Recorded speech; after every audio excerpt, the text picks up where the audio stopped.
خیال میں اس کے علاوہ بھی دو تین ریزنز اور بھی ہیں. دو وجوہات تو یہی ہیں، جارحانہ رویہ اور خاص طور پہ جو ماضی کے اندر بھی جو عمران خان صاحب نے اسٹیبلشمنٹ کے حوالے سے اپنا رویہ رکھا. تیسرا جو ہے وہ ٹرسٹ ڈیفیسٹ بھی ہے. عمران خان صاحب کے اوپر موجودہ اسٹیبلشمنٹ جو ہے وہ یہ یقین کرنے کے لیے تیار نہیں ہے کہ ان کے ساتھ جو ہے وہ کام کیا جا سکتا ہے، ان کے ساتھ ٹیبل پہ بیٹھا جا سکتا ہے، ان کے ساتھ چیزوں کو منوایا جا سکتا ہے. ان کو لگتا ہے کہ ہی از ویری ہاٹ ہیڈڈ اور ون ڈائریکشن کے اندر چلنے والے شخص ہیں. اب ون ڈائریکشن میں چلنا جو ہے وہ کبھی کبھار اچھا بھی ہوتا ہے، کبھی کبھار برا بھی ہوتا ہے. تو موجودہ اسٹیبلشمنٹ یہ سمجھتی ہے کہ ان کے ساتھ ورکنگ ریلیشن نہیں بن سکتا، ان کے ساتھ کام نہیں کیا جا سکتا. اب اس کو دو طریقے سے دیکھا جا سکتا ہے، جس طرح میں اکثر کہتا ہوں کہ آپ ٹیبل کی کس سائڈ پہ بیٹھے ہوئے. ایک یہ ہے کہ جی وہ اپنے اصولوں پہ کھڑے ہوئے اور وہ پیچھے نہیں ہٹ رہے. لیکن دوسرا طریقہ یہ ہوتا ہے کہ سیاستدان جو ہوتا ہے وہ تو فلیکسیبل ہوتا ہے، وہ ممکنات کو دیکھتا ہے کہ میں چیزوں کو ممکن کس طرح بنا سکتا ہوں. اتنی ریجیڈیٹی جو ہے وہ کہیں پہ بھی نہیں لے کے جاتی ہے آپ کو، اس سے صرف کلیش ہی ہوتا ہے. تو عمران خان صاحب جو ہیں وہ فی الحال جس رستے پہ چل رہے ہیں وہ تو کلیش کی صورتحال ہے، اور کلیش کی صورتحال میں دوسری سائڈ کا کوئی نقصان ہو نہ ہو، عمران خان صاحب کا اور ان کی جماعت کا البتہ نقصان ضرور ہو رہا ہے. دیکھیں، عمران خان صاحب کا جو بیانیہ ہے یقیناً وہ بڑا جارحانہ ہے، اور یہ جو اس طرح کی خبریں آتی رہیں کہ اچک زئی صاحب کو کہا گیا تحریک انصاف کی قیادت کی جانب سے، اور علامہ راجہ ناصر عباس صاحب کو کہا گیا کہ جا کے آپ عمران خان صاحب کو سمجھائیں. اب آپ ان دونوں معزز شخصیات کا بیانیہ دیکھ لیں تو وہ تو سم ٹائم عمران خان صاحب سے بھی زیادہ سخت ہوتا ہے. تو میرے خیال میں اگر محمد علی درانی صاحب کو عمران خان صاحب کے پاس بھیجیں تو شاید کوئی زیادہ افاقہ ہو سکتا ہے. ان دونوں شخصیات کا تو اپنا بیانیہ بڑا سخت ہے. باقی سیاست کے اندر آپ کو راستہ نکالنا پڑتا ہے. عمران خان صاحب کو بھی اپنے بیانیے میں نرمی لانی پڑے گی، کچھ معاملات کے اندر چیزوں کو دیکھنا پڑے گا. پولیٹیکلی جو وائز لوگ ہیں ان لوگوں کو انگیج کرنا پڑے گا. خان صاحب کا بھی المیہ یہ ہے کہ ان کی جماعت میں اس وقت بہت سارے ایسے لوگ ہیں جن کے اندر آپ کو سیاست بڑی کم نظر آتی ہے. کچھ بڑے سنجیدہ لوگ ہیں، عارف علوی صاحب ہیں، اسد کیسر صاحب ہیں، عاطف خان صاحب ہیں، دیگر لوگ ہیں، وہ سب کچھ تو کر رہے ہیں. لیکن ایٹ دا سیم ٹائم وہ ڈیپتھ آپ کو کچھ لوگوں کے اندر نظر نہیں آتی جو آ کے میڈیا پہ بیانات دیتے ہیں. تو اگر آپ نے کوئی سیاسی حل نکالنا ہے تو اس میں تو آپ کو نرمی لانی پڑے گی. اور سیاست کے اندر یہ نرمی اور یہ سختی کوئی زیادہ میٹر نہیں کرتی ہے.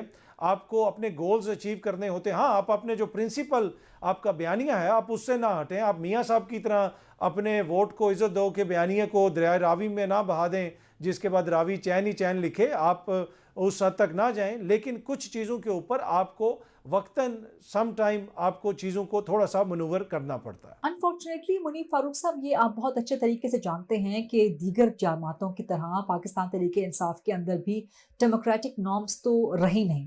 ڈیموکریسی ان کے اندر پنپ نہیں سکی. عمران خان ہیں، وہی ہمیشہ سے چیئرمین کا الیکشن لڑتے رہے. اب تو چونکہ وہ نااہل ہو گئے تو وہ لڑ نہیں سکتے تھے، ورنہ ہمیشہ سے وہی لڑتے رہے. اس طرح سے پی ایم ایل این میں ہمیں نظر آتا ہے کہ صرف چند شخصیات ہیں گھوم پھر کے وہی قیادت سنبھال لیتی ہیں. پیپلز پارٹی میں چند شخصیاتیں گھوم پھر کے وہی قیادت سنبھال لیتی ہیں. تو دیگر پولیٹیکل پارٹیز کی طرح چلیں، ان پولیٹیکل پارٹیز کو تو پاکستان تحریک انصاف خود کہتی تھی نا کہ یہ موروثیت کی جماعتیں ہیں. تو یہ پاکستان تحریک انصاف اب خود نرگسیت کا شکار ہو چکی ہے، خود انفرادیت کا شکار ہو چکی ہے. اس میں کوئی اجتماعی سوچ نہیں ہے، صرف انفرادی سوچ ہے کہ جی عمران خان ہے تو ہی پاکستان تحریک انصاف ہے. ادروائز ان کے ایگزسٹنس کے علاوہ، ان کے پریزنس کے علاوہ آپ دیکھیں نا وہ ایبسنٹ ہیں. عمران خان سیاسی منظر نامے سے ختم شد ہیں. تو پاکستان تحریک انصاف کا کیا حال ہے؟ ہیڈ لیس چکن کی طرح وہ آپریٹ کر رہی ہے. ان کی کوئی کل سیدھی نہیں ہے، کسی اونٹ کی طرح کوئی سر پیر نہیں ہے ان کا. یہ پرابلم تو ہے پاکستان تحریک انصاف کے اندر کہ دیگر سیاسی جماعتوں پہ تنقید کرنے کے ساتھ ساتھ ان کی اپنی جماعت میں بھی کوئی ڈیموکریسی پنپ نہیں سکی، نہ کوئی ڈیموکریٹک سوچ موجود ہے. ڈیموکریسی ہو تو آپ کی مختلف رائے ہوتی ہے، اور اگر کسی کا کوئی انفرادی فیصلہ ہو تو آپ اس کو امپوز نہیں کر سکتے، آپ سب کے مشورے سے کوئی فیصلہ کرتے ہیں. لیکن جب ایک شخص حاوی ہو جائے، شخصیت حاوی ہو جائے، انفرادیت حاوی ہو جائے، نرگسیت حاوی ہو جائے، تو پھر یہی صورتحال آپ کو نظر آتی ہے کہ کوئی آپ کو پنجابی میں کہتے ہیں نا کہ سدھی مت بھی نہیں دے سکتا، پھر تھوڑی مت ماری جاتی ہے. اور وہ ایک اور بھی ہے پنجابی کا محاورہ، اس کا اردو میں بھی ترجمہ ہے کہ اللہ جو ہے وہ لٹھ لے کے کسی کو مارتا نہیں ہے، اللہ مت مار دیتا ہے. اگر کسی کو اس نے انجام تک پہنچانا ہو، کسی کو اس نے عبرتناک انجام تک پہنچانا ہو، خدا سب کو محفوظ رکھے. وہ کہتے ہیں کہ جی اللہ تھلے آ کے لٹھ نہیں ماردا، اللہ مت مارتا ہے.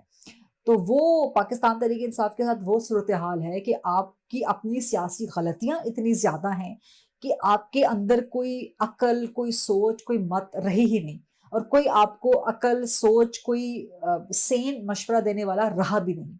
تو ایک ہی شخص ہے، اس نے جو کہہ دیا جی وہی ہمارے لیے حکم ہے، اسی لیے سب لوگ ڈرتے ہیں عمران خان سے بات کرتے ہوئے۔ اور یہ صرف ایسا نہیں ہے کہ جیل میں جا کے عمران خان کی یہ سچویشن کریٹ، جب وہ وزیر اعظم تھے یا جب وزیر اعظم نہیں بھی تھے، جب پاکستان تحریک انصاف کی گڈی چڑھی ہوئی تھی تھینکس ٹو دی اسٹیبلشمنٹ اس وقت کی، اس وقت بھی یہی صورتحال تھی کہ جی عمران خان نے جو کہہ دیا بس وہ ہوگا۔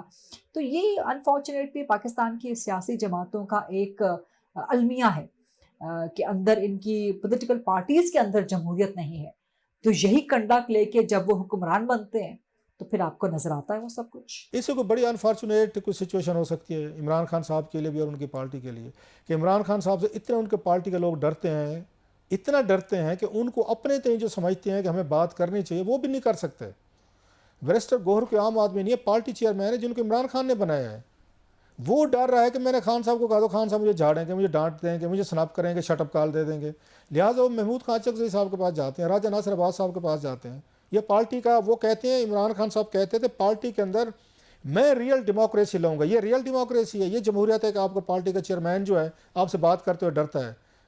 اور ویسے افسوس ہے مجھے ان پہ چیئرمین صاحب پہ بھی، بیرسٹر گوہر صاحب کے بھی۔ بھائی صاحب اگر اتنی ہی اوقات ہے آپ کی تو استعفیٰ دے دیں، یہ پوسٹ آپ کے لیے نہیں ہے۔ پھر پی ٹی آئی کا چیئرمین ہونا بہت بڑی اعزاز کی بات ہے، لیکن وہ سیٹ پھر آپ کے لیے نہیں ہے، آپ اس عہدے کے قابل نہیں ہیں، آپ اپنے عہدے سے انصاف نہیں کر پا رہے۔ اگر آپ عمران خان صاحب کو جا کر جو آپ سمجھتے ہیں کہ مجھے یہ باتیں کرنی چاہیے آپ نہیں کر پا رہے، then this seat is not for you.